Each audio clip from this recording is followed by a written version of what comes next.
Successful revolutions are stimulating to those who believe in them.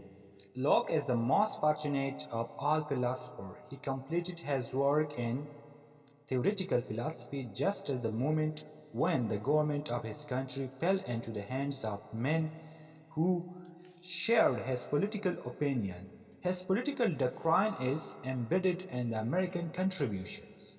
John Locke was born at Washington in 1682. Shaftesbury was charged with the crime of conspiring. He was arrested and tried for treason. He was, however, acquitted but was compelled to leave England. Locke, also facing his prosecution, fled with him to Holland and remained there until the bloodless revolutions. Up to the Glorious Revolution of 1688, he came under the liberalizing influences that were beginning to be felt in England, and he devoted his entire intellectual fortune toward literary works and to numerous controversies arising out of his work. His sincerity, his profound moral conviction, his genuine belief in liberty and human rights and dignity of human natures, united with his moderation and good senses, made him the ideal spokesman of the middle classes' revolutions.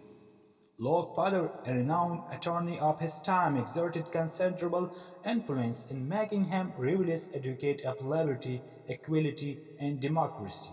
Locke completely discarded the Hobbes' conceptions of men who depicted as utterly selfish and irrational, solitary, and brutish. He portrayed his men in the state of nature, fully possessed a sense of sociability, bringing all men and thoughtness of mutual benefits and for the progress of civil society.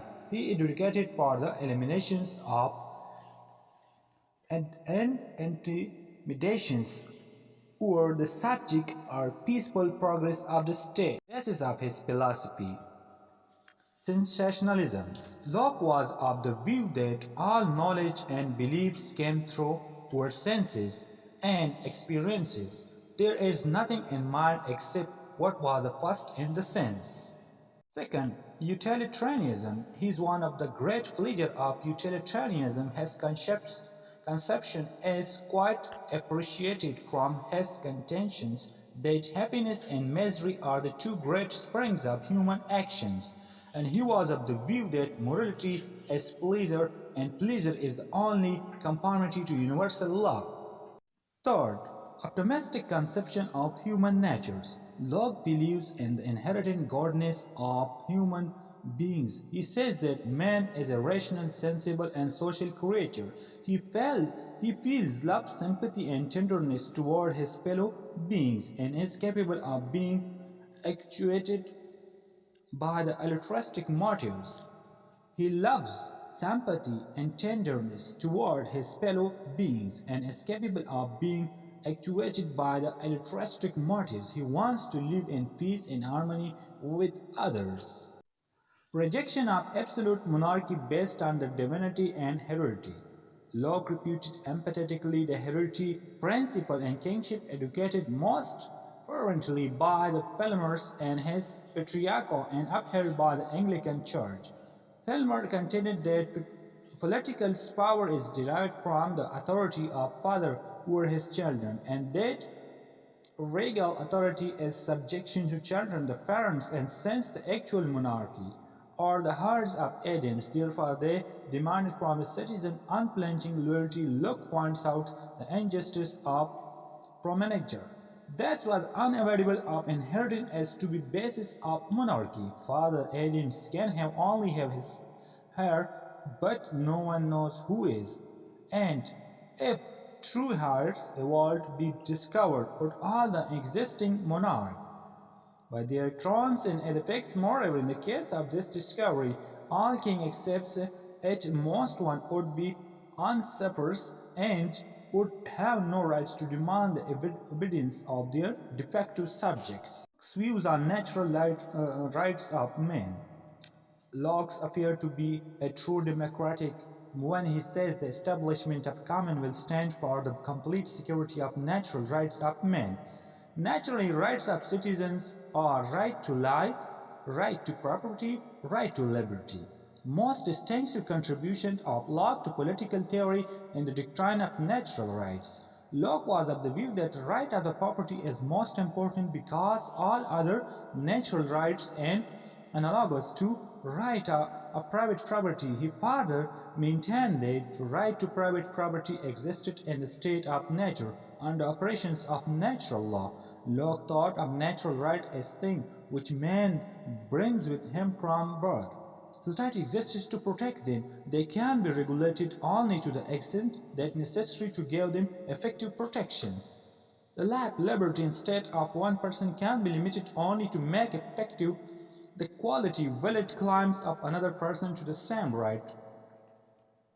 According to law, God has given the world to man in common. He has also given reason to make use of it the best advantage of life and convenience. The earth and all that is therein is given to men for support and comfort of their beings, and all the fruits is naturally produced and beasts and fields belong to mankind in common, as they are produced by the spontaneous hands of nature, and anybody has originally acquired dominions exclusive of the rest of mankind in the common is they are produced by the spontaneous hand of nature, and nobody has originally a private dominion exclusive of the rest of mankind in any of them as they are thus in their natural state.